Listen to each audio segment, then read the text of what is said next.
What's up, man, guys? What's up? You guys know this guy?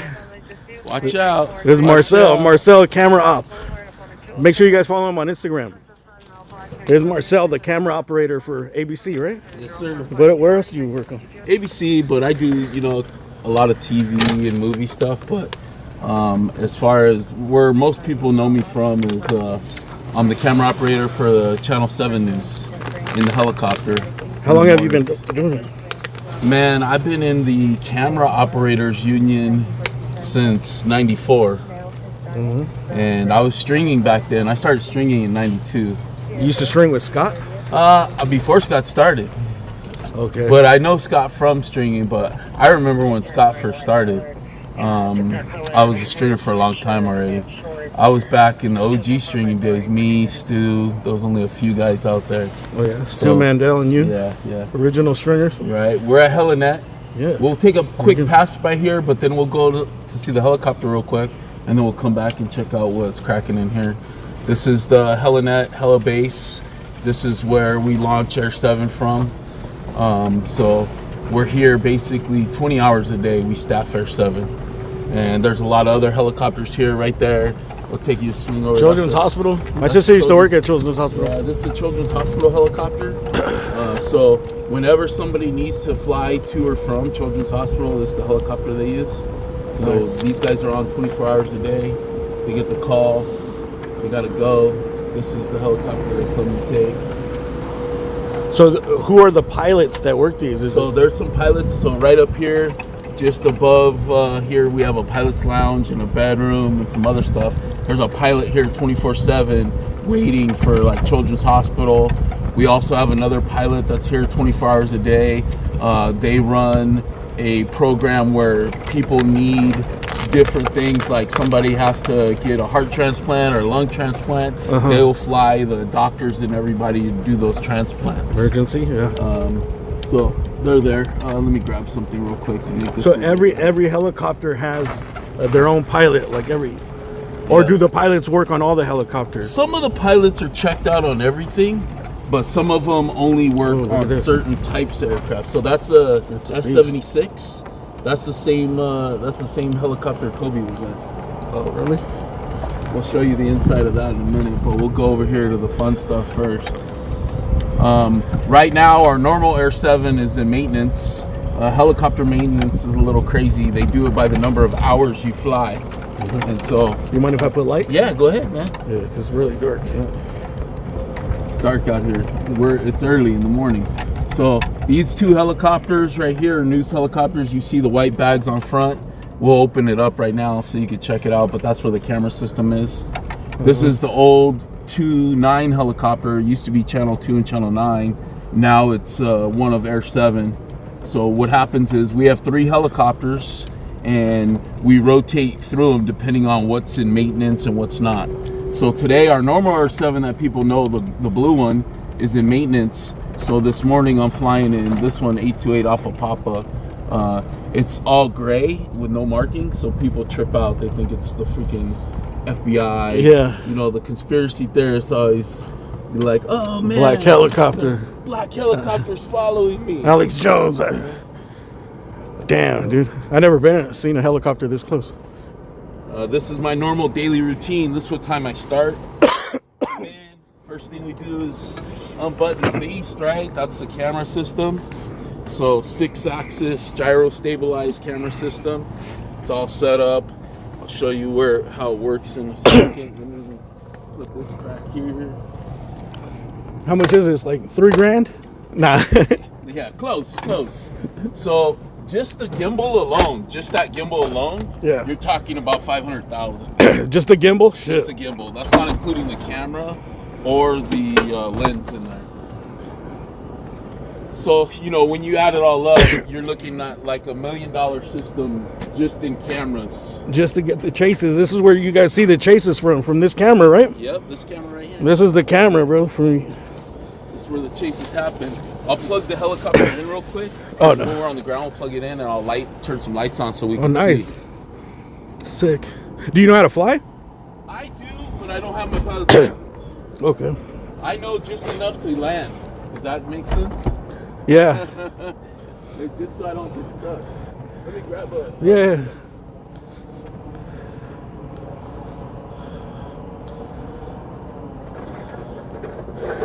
Hey, make sure you guys follow Marcel Camera Op on Instagram. I'll put the link when we leave.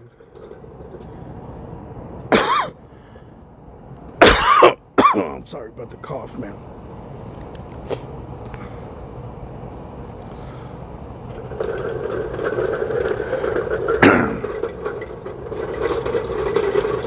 So when we're on the ground, we can use ground power to check on the systems and everything. So this is how we start the morning. Some of you that watch ABC or watch the morning news, or if you never watch it, in about an hour, you can watch the news and you'll see us every 15 minutes. We do a traffic hit, and when you see the reporter, if you look just behind the reporter, you'll see me sitting there in the helicopter. So for the first hour, we do ground hits only because of fuel. We try to conserve fuel, but if something big happened, even right now, the pilot will come out and we can launch. And you're gone. Yeah. Is there a bathroom in here? No. No? You gotta plan that, homie. Oh yeah? You get the emergency bladder control? Yeah. That's how I always thought about helicopters. The aviation bladder is what they call it. You gotta make sure that you know what's happening. You guys got better bladders than the cops. Sometimes I see cops at scenes for like 6 hours. I'm like, how do they hold it? We're only in the air for about 2.5, 3 hours tops. Oh, okay. So if you plan on that, here, I'll turn some stuff on so we can see. Sick. So this is your booth right here? So this is where the camera operator sits. Let me turn this on.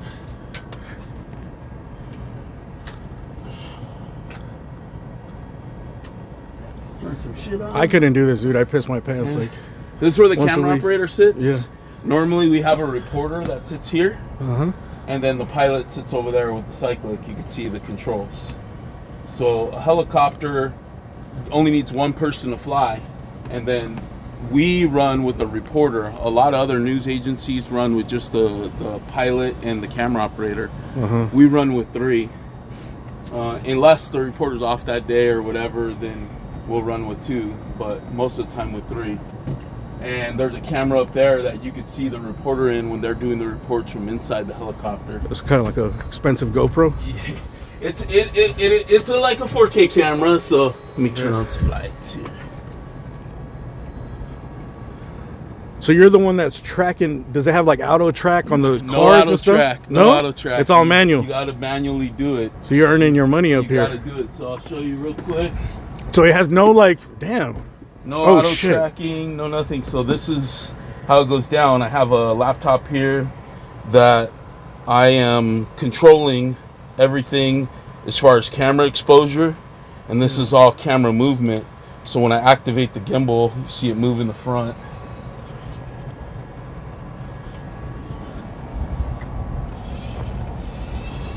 Damn. Looks like a little submarine. That's how you guys get your chases at home, dude. It's your chase fix up close. So when we're here, I'm operating the camera from here.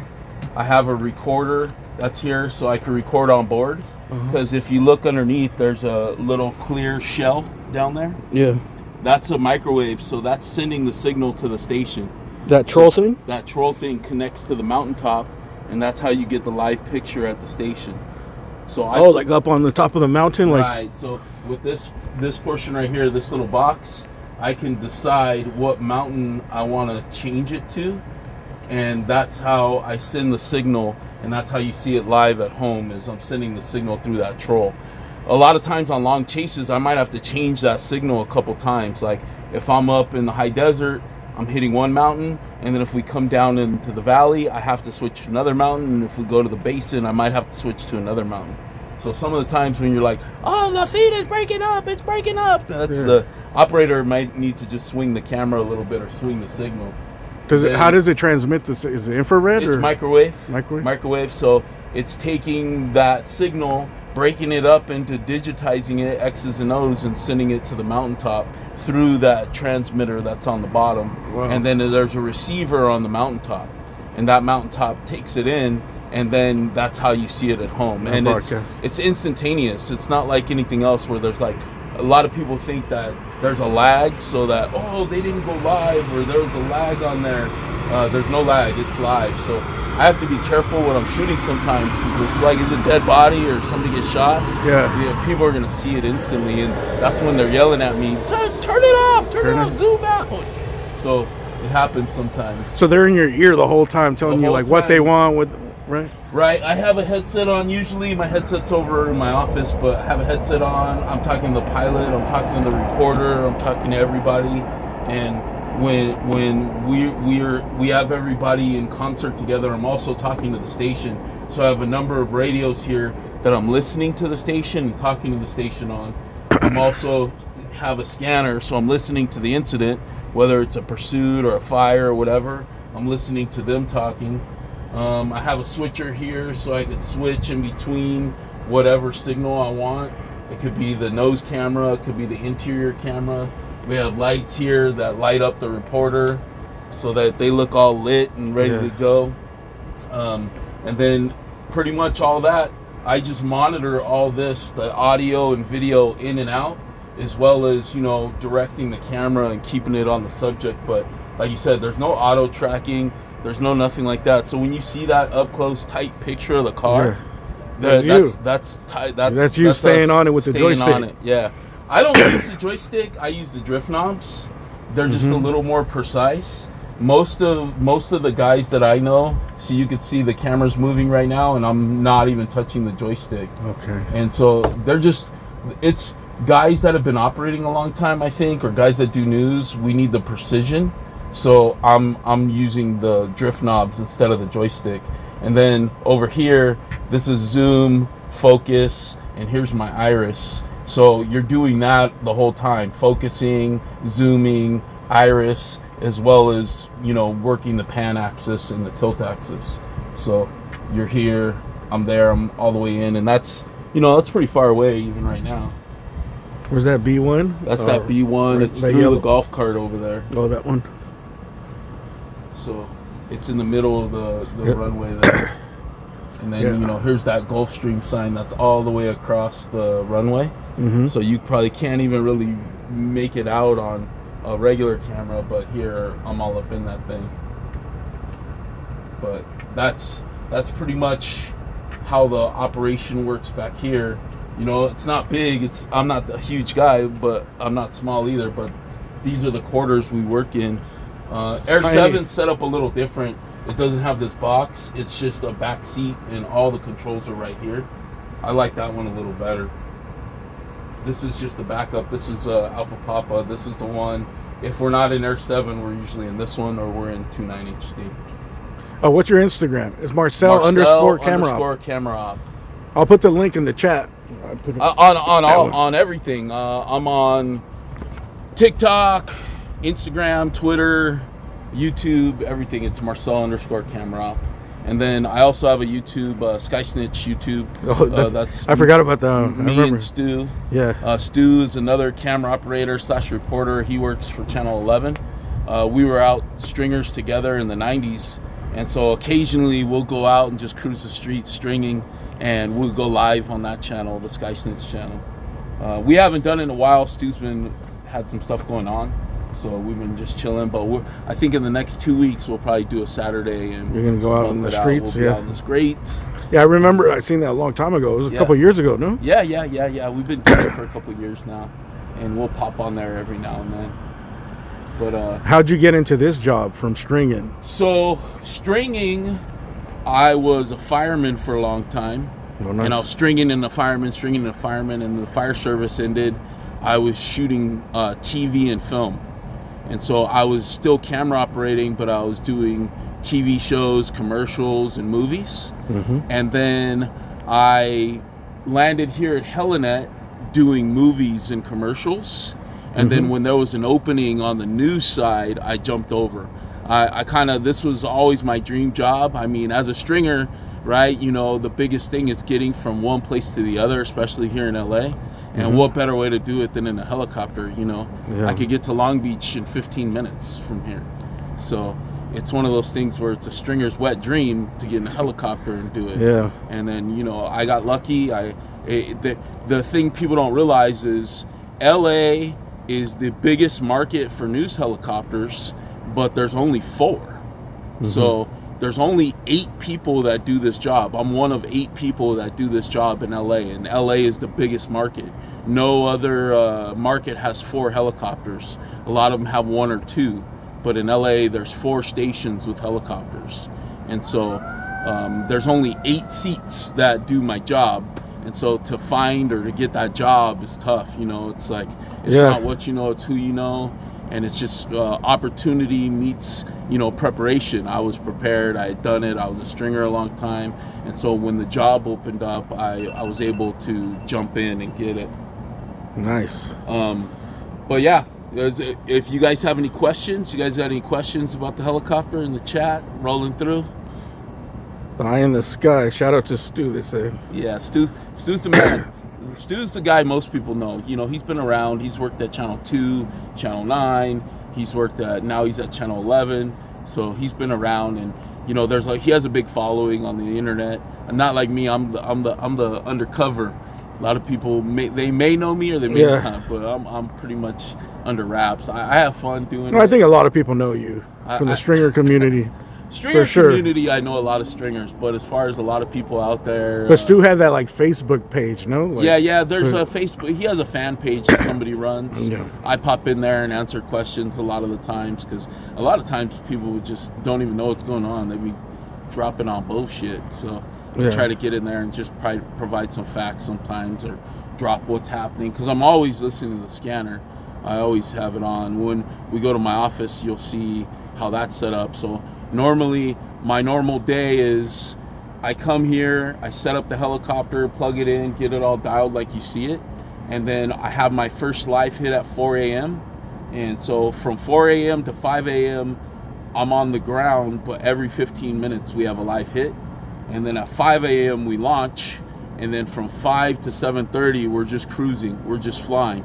It doesn't matter what's going on. There could be nothing going on, but we're doing traffic reports every 15 minutes. Of course, in between all that, what trumps it is breaking news. You know, if a big fire breaks out or a pursuit breaks out, we drop everything and deviate to that. Like even right now, if a pursuit happened right now, my pilot's upstairs, I just got to call him and we could go. When we're on the ground, we have to be flight ready in 10 minutes from getting the call. So we get the call from the station, they call us, say, hey, there's a pursuit. We have to be spinning rotors in 10 minutes and be on our way. So from 5 to 7:30, we're cruising for news. 7:30, we land, get a fresh bag of fuel. And then from 7:30 till 2 p.m., I'm here, and I'm just waiting for something to happen. I might not fly that day, or I might fly the whole time. Like yesterday, I flew 7 hours. And that was no real breaking news, but we were out there getting footage for other stories that were on the news. So a reporter might call and say, hey, I'm doing this story about Pacific Palisades. Can you go and get these shots? And they'll send me a list. And so we'll fly over there and get those shots. And then when you see the news package later on, those shots are in that news package.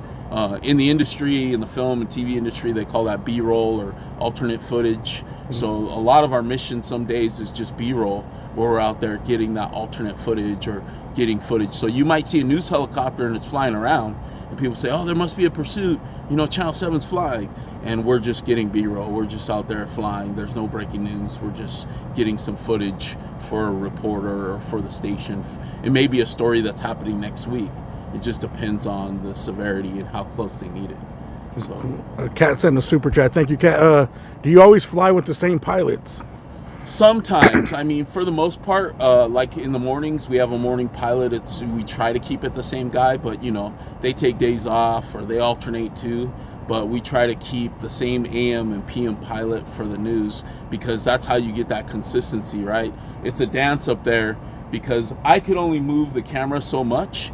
The pilot has to dolly or move the helicopter for me sometimes. And so if we're in sync and he knows what I'm looking for, or he knows how I shoot, he's watching a monitor up there with my shot on it, I don't even have to say anything. You know, if there's a tree in the way, he's gonna move. or if it's a better shot where, depending on the lighting, he's going to move around the other side. You guys already know. Yeah, so having a where pilot that's consistent is really helpful, because then we can talk less, and then especially on something live, when the reporter's on, it's hard because you got to talk over the reporter, try to sneak something in edgewise, right? And they're live on a pursuit. They're constantly talking the whole time.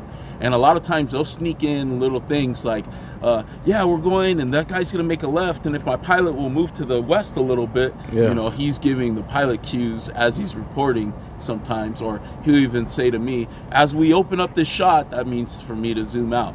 Or if we could look and see where the backup is, or see where the police cars are, that's the cue for me to zoom out. So knowing and working with different reporters, or having that consistency, is always great, because we can, it looks less convoluted on the screen, right? It looks smooth, it works the way he's talking, and it's a dance. Sometimes I'm leading the dance. Like if I want him to talk about something, I'll zoom in on that. Or sometimes he's leading me, saying, zoom out and look at this. So it just depends on what's going on, because sometimes I'm listening to what's happening, so I know, like, hey, they bringing the lady out of the back of the house. They shot her, like the other day in that big caper in Encino. Yeah. I moved the camera over there. He wasn't listening what's going on.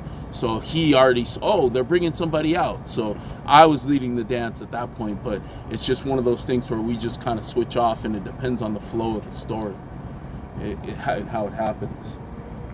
Sick. Do you still get nervous when you guys take off?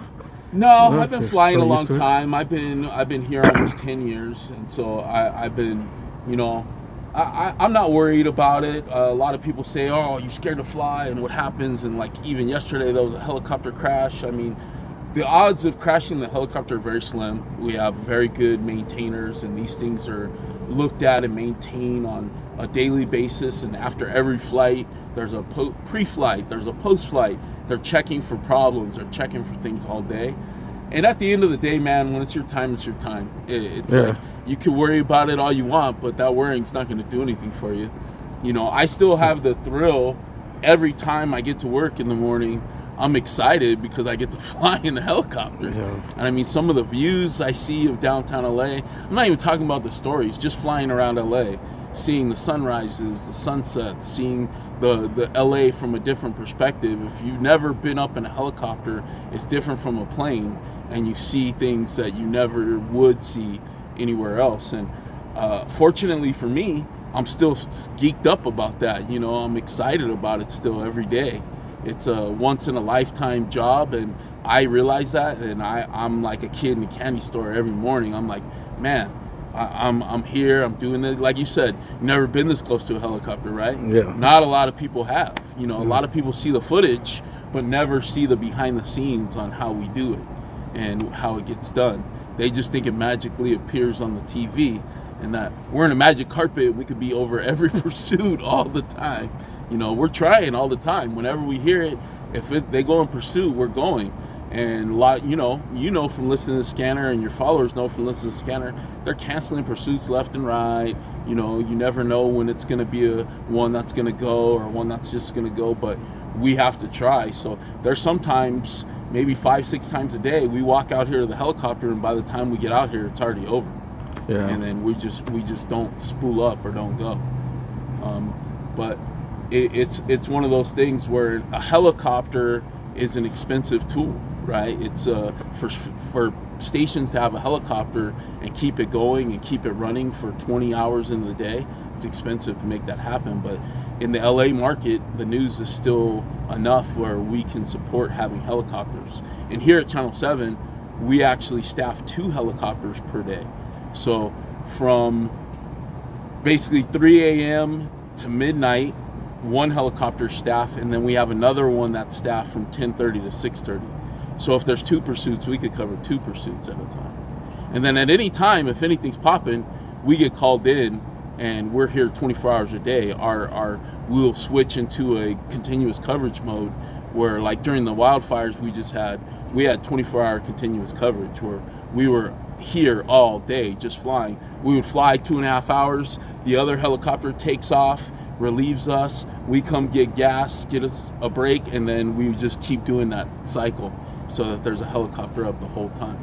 And you're posting your stuff on your Instagram too? Yeah, my where can they Instagram. find the footage that like you take personally? Yeah, on Instagram I post some behind the scenes. On TikTok I post behind the scenes. New, very new. In our regular helicopter we have Starlink, and so I have internet up there, and so I've been going live on TikTok inside nice. the helicopter, just flying around. And so you see the behind the scenes. That's what I was going to ask you. Can you go live on your own, or the stations don't want you to? I could go live. Oh, nice. It's just hard from up there to have cell service. Yeah. And so when it's spotty at best, because all the cell antennas point down, they don't point up. And usually we fly about 1,000 to 1,500 feet. And so some areas the cell service is great, some areas is terrible. And so if I have good cell service, I'll bust a live out, or I'll be in somebody's chat, or doing things like that. But for the most part, in our normal helicopters where we don't have internet service, it's tough.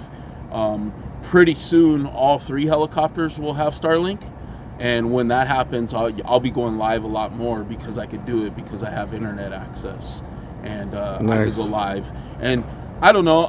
It's a toss up for me. I've been going live on, I kind of switch it up, TikTok or IG.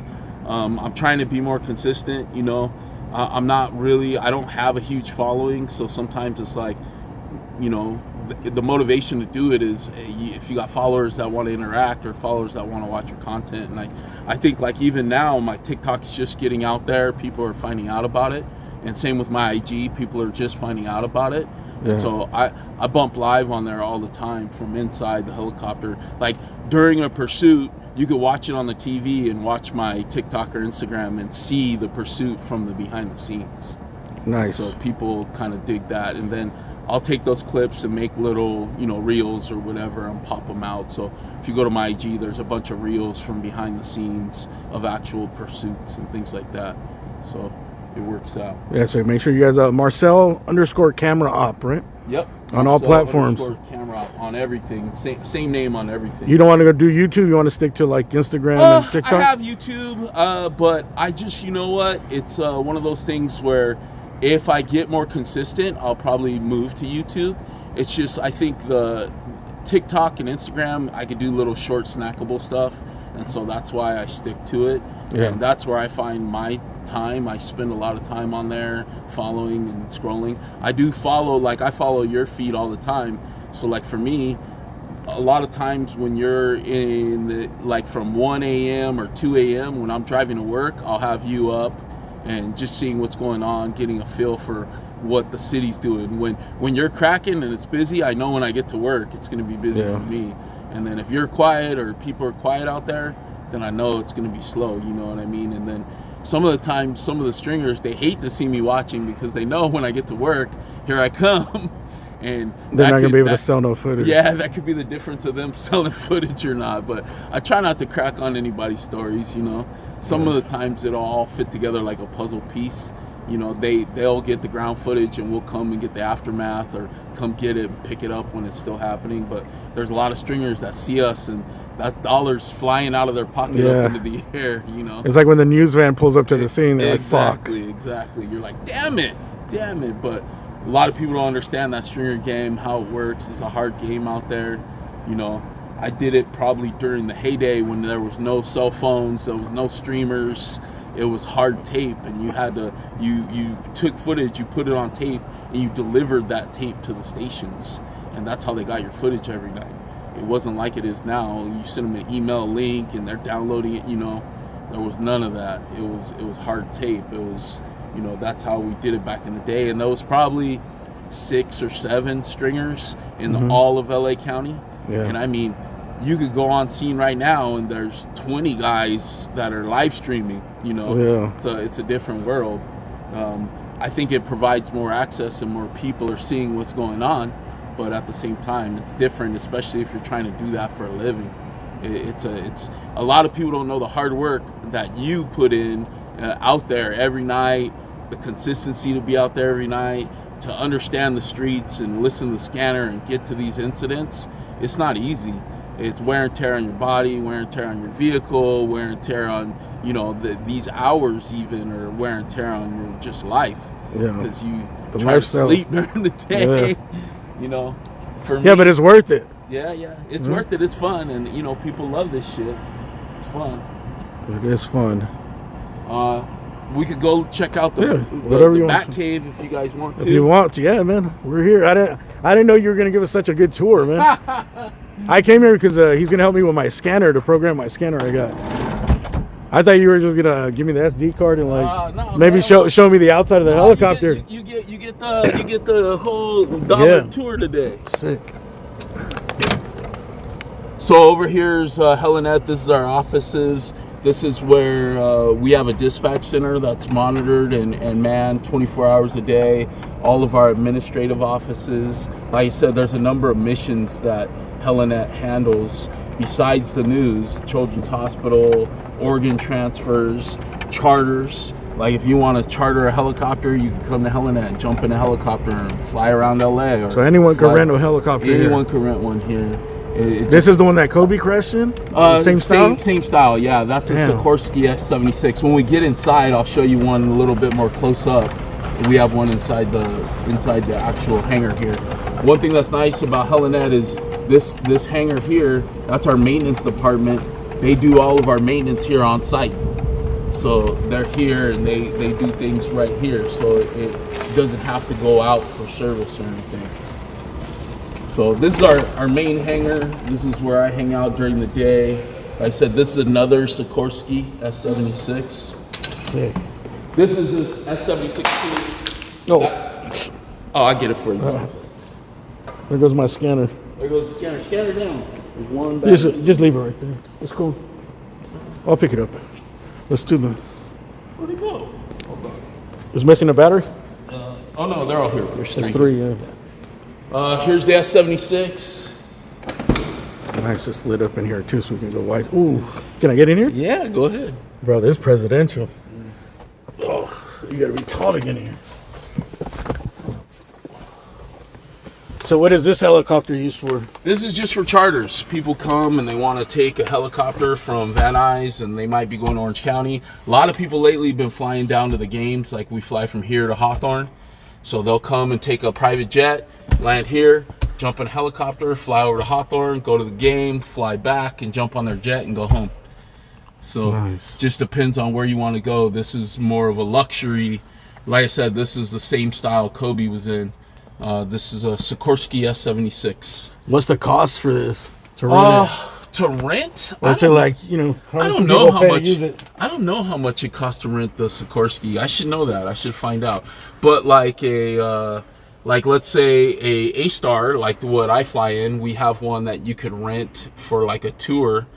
I think that one's like $2,000. So that gives you an hour. $2,000 per hour. Yeah. So this one I think is like $3 or $35 per hour. It's nice in here. Nice leather.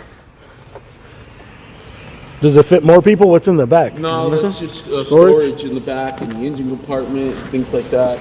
This is the only compartment that people can ride in.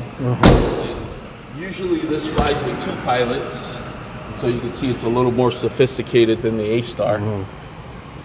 What year was this built? Do you know this the approximate years? This one is 2017 or 2018. Is that new? Yeah. It looks old, like the controls. Yeah. They look like old school, like from the 70s. Man, a lot of things don't change. They don't change. If it ain't broke. Yeah. They can't change stuff on helicopters.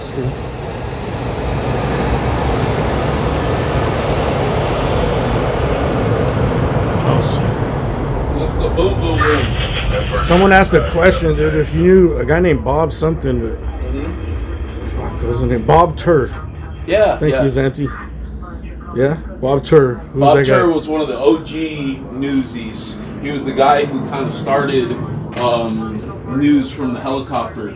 So he's a guy who kind of originated. He did the OJ chase. He made the OJ chase famous. Okay. And so that's why a lot of people know Bob Tur. He was an original pilot. Him and his wife at the time had a company, and they actually did a lot of news.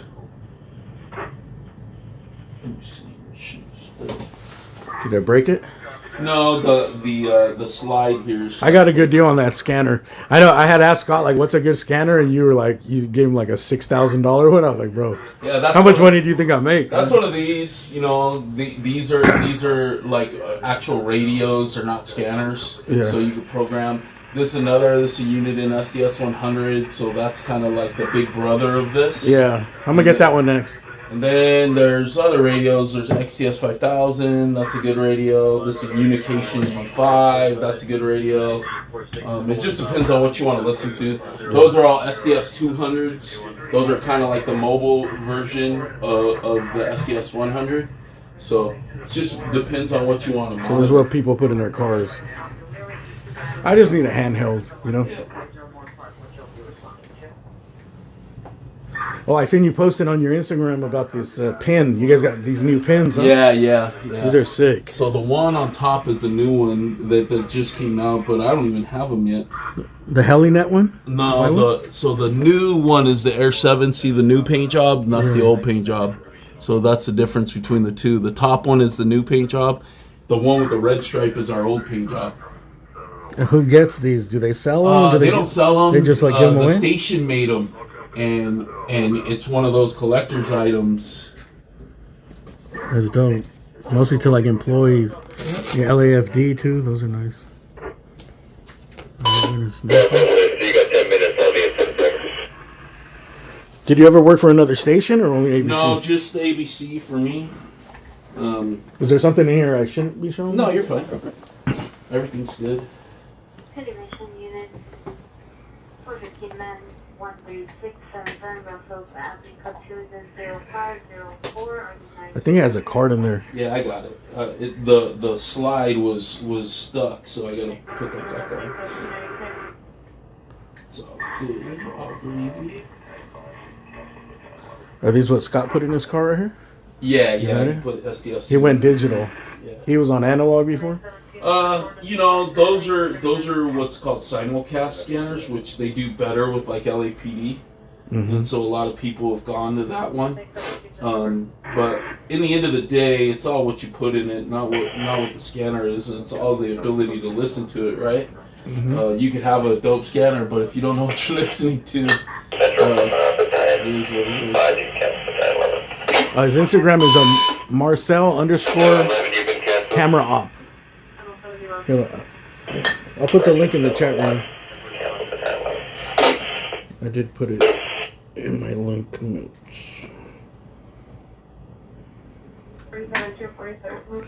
And he's on Instagram. Where else? TikTok, Instagram. Yep, TikTok, Instagram. YouTube? You have a YouTube channel too? I do. It's the best YouTube channel for me. It doesn't get used a lot lately. Is the Sky Snitch one. Sky Snitch. Where you at? Thank you for that super chat. I said, what's a good antenna? So it depends on what scanner you're using. Obviously, the external antenna is always the best.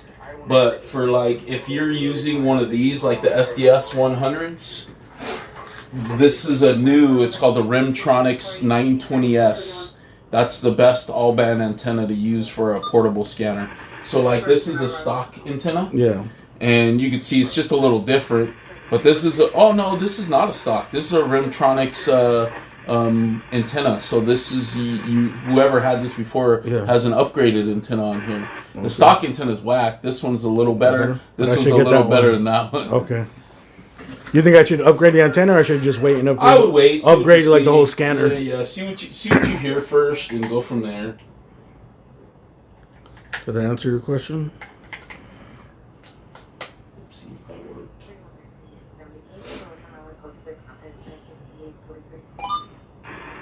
So all right, I put the link in the chat right there to the Instagram. You have a link tree too, or no? I don't. That's fine. Boom. But they'll find you. Just look under Marcel camera op, and it'll pop up anywhere. All right. So it's all programmed up, ready to go. It's instant like that. Yeah. Hey, thanks for doing this, man. Yeah, no problem. Thanks for giving me the tour. I didn't know you were going to give us a full tour, man. I would have brought a better light. I would have brought a gimbal. Well, next time you come during the daytime, or like, especially on the weekends, we might even be able to get you up on a flight on the weekends. Oh, sick. So I'm gonna send you basically a guide to how I have this set up. Let me see if I have it here.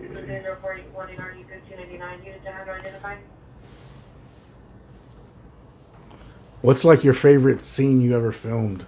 I don't know if I have a favorite, but I mean, like, there's preferences. Like for me, I'm more into fires than I am into PD stuff. But obviously, big fire, pursuit, they're like right up there together, right? A pursuit, the adrenaline rush you get out of a pursuit because it's so dynamic. It's probably the hardest to film the right way. Yeah. So I don't mind that challenge. But, a big fire is just as dynamic sometimes. And so it's one of those things where I don't know if it's quote unquote my favorite, but it is one of those things where a big incident like that is always fun to do. West Coast, thank you for the super chat. He wants to know, did you cover the riots? Were you in the pilot or a stringer? No, I was in '92. I was a fire department explorer. I was still in high school. I didn't graduate till '94, and so I was in high school, and I did cover the riots on the fire engine, but I wasn't covering it like from news perspective. I was filming though. Did you retire as a firefighter? Or you Yeah. Oh, nice. You're young. So You retired young. Yeah, it was crazy. So here's a list that I'm gonna send you, Yeah. and this is all the banks that are in that scanner. Okay. So all of this is in there. Okay. So all those banks, all these numbers. I got to learn how to use it. All these numbers correspond with the number that number 4 is flashing right now. Uh-huh. So number 4, you look on here, is LA County Fire. Okay. So if the 4 is going, that's LA County Fire. Does it separate like the different divisions in LAPD and stuff, or is it just all? Yeah. I mean, so LAPD's number 1. Let me take some of these off. Yeah, I got to learn how to use it. I just got it 2 days ago. So let's see. Actually, they say, what's the most memorable scene that you remember that like just sticks in your head, dude? I mean, some of the craziest stuff that I've seen was when I was a fireman, so it's kind of hard to differentiate the two. I've been to some big incidents, some big fires. I would say lately, in recent memory, was obviously the Palisades and this fire we just had. And one of the most memorable moments of that fire was when we finally were able to fly and see the Palisades after the fire had went through. To see that devastation, I knew it was bad, and I mean I was up listening to radio traffic the whole time, but I didn't know it was that bad. And so as soon as we went and we flew through this Sepulveda Pass, we got to Santa Monica, and when we turned that corner and I could see it with the camera, I was like, whoa, this is crazy. And even from my experience, I spent 23 years in the fire service, even seeing that, and I worked in Compton, so it was crazy. It was devastating. It was like a war zone, right? Devastating. It was crazy. And during those fires, I reported too. And so when I was reporting, I could just remember reporting, thinking, "Man, this is we're watching all these houses dropping, and it's just pretty crazy to see." Yeah. And so that's where in recent memory, that's what I could say is was pretty gnarly, but. I mean, like I said, I've been doing this. I've been out in the streets since about '92 is when I first started going out filming and capturing stuff.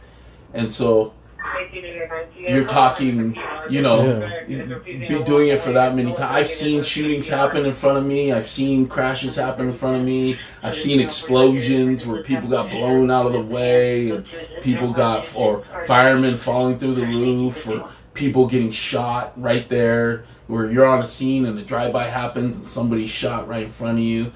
Some of you guys might have saw me on Scott's live a couple weeks ago. I was just out with Scott. I almost ran a guy over and I had to stop and do CPR on the guy because he was hit by a car. It was crazy. Oh yeah, the one in South LA, on Florence. Yeah. So I mean, it is what it is. It's a lifetime of experience and things like that, and you know. But is it different from the sky than from the ground? Oh yeah, it's like very separated. Oh yeah, that's what people don't get on the stream. That when they're seeing it through a screen. But when you're there, you feel like the sadness, the fucking, the energy of like when someone dies, when someone's suffering, like it hits you. You know what I mean? It's not the same as watching it through a screen. A lot of people have never been to like a fatal accident where it feels eerie, right? The energy affects you. It kind of is all around you and you can feel it. Where like even in the sky, I'm looking at it and I might even have a closer view. But it is, I don't feel that energy, right? I see it, I just don't feel that energy. Yeah. Give me 2 seconds. You could keep recording. I just gotta check in real quick.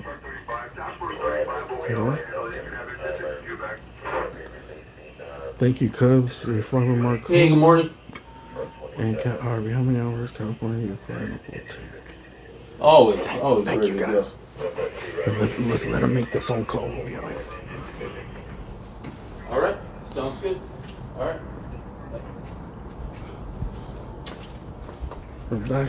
All right, we got some more questions. All right. Did you fly with Mark Kono, Cubs 23? No. Mark worked at ACA.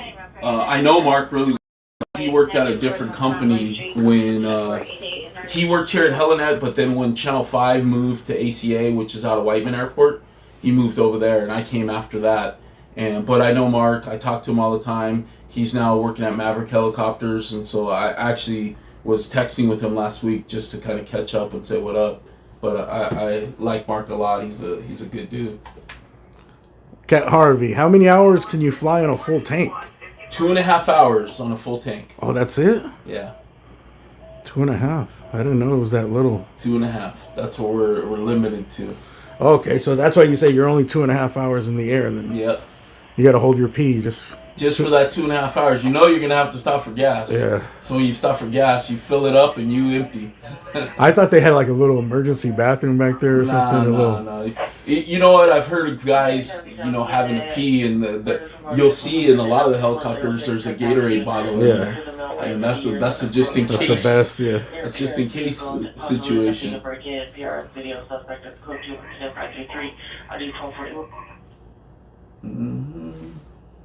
But yeah, this is my kind of command post. So when I'm not in the air, when we land, and we're just kind of waiting for stuff to happen, this is where I'm at, and listening to all the scanners, flight radar, whatever I could do to kind of get an edge on listening and viewing what's out there. Do you guys help out the LAPD helicopters? You guys like communicate and interact with them, or you guys stay out the way? Great question. We talk to them all day, all the time.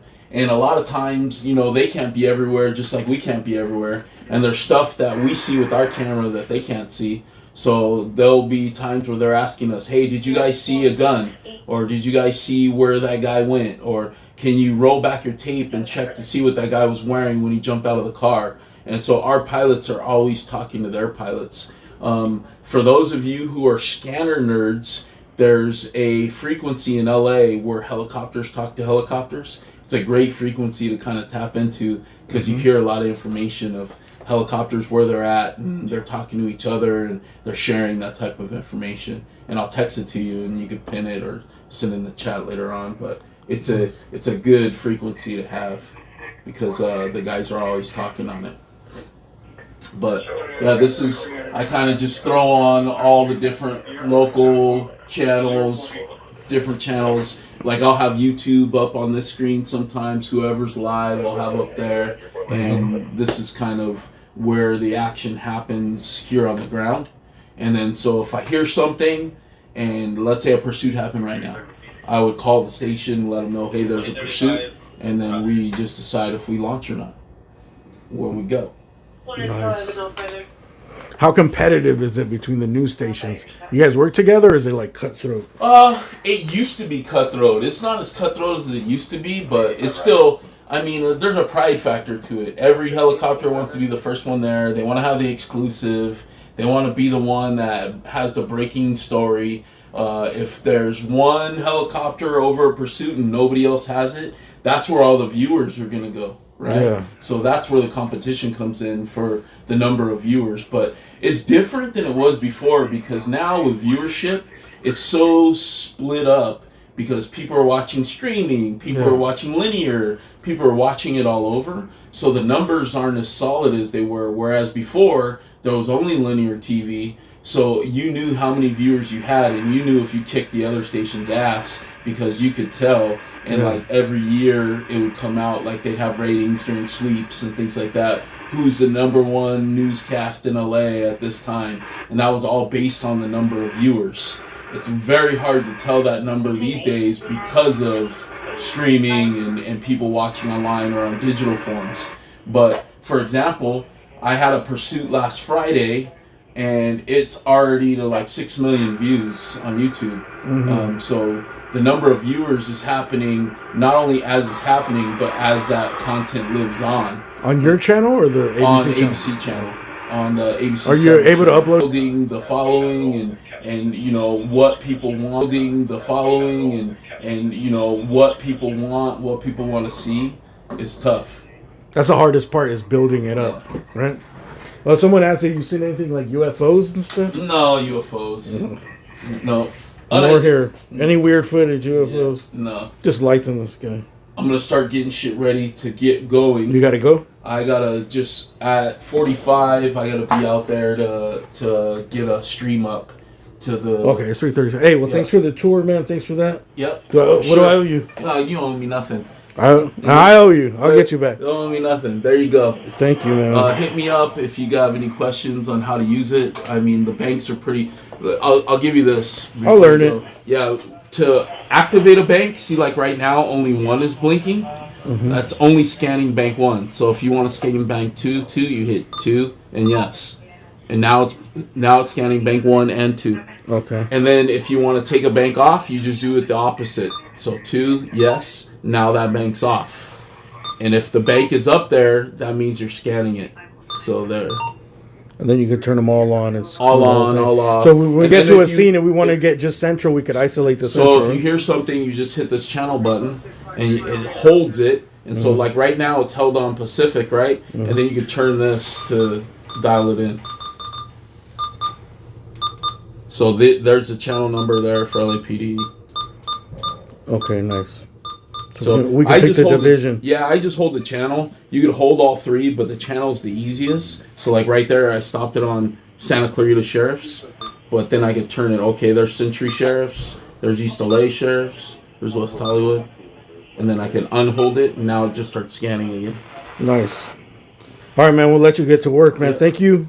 I'll walk you over there and open the gate. Oh yeah. Hey, thanks for showing us the helicopters. It's sick. They're way bigger in person than I thought. Morning.